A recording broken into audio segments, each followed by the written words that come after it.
Bugun barchaga muammo bo'lib kelayotgan pul topish hamma vaqt dunyo sabablarigagina bog'liq bo'lib qolavermaydi. Farzand ko'rish sababi uylanish bo'lgani bilan farzand beruvchi bo'lgan egamiz istamasa, sababning o'zi ish bermaydi. Buni hayotda ochiq ko'rib turibmiz. Bir chinchalog'ini ham yaratib ola olmaymiz. Shuningdek, boylik ham faqat kasb sababgagina bog'liq emas. Borliq mulkining egasi boylik berishni istashi kerak. Allah boyish yo'lini bir oyatida shunday bayon qiladi. A'udhu billahi minash shaytonir rojim. Bismillahirrohmanirrohim. Mathalul ladzina yunfiquna amwalahum fi sabilillahi kamathali habbatin anbatat sab'a sanabila fi kulli sunbilatin mi'atu habbatin.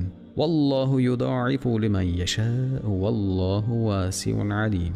Allah yo'lida o'z mollarini nafoq ihson qilganlarning misoli shundayki, bir don misoliki, u yerga tushgach 7 boshoq bo'ladi. Har boshoqda 100 tadan don bor. Alloh kimga xohlasa ana shunday ko'paytirib berur. Demak, pulni pul topadi degan naql bu oyatda yaqqol o'z aksini topadi. Alloh xohlasa 10 barobardan 700 barobargacha oshirib berishini shama qiladi.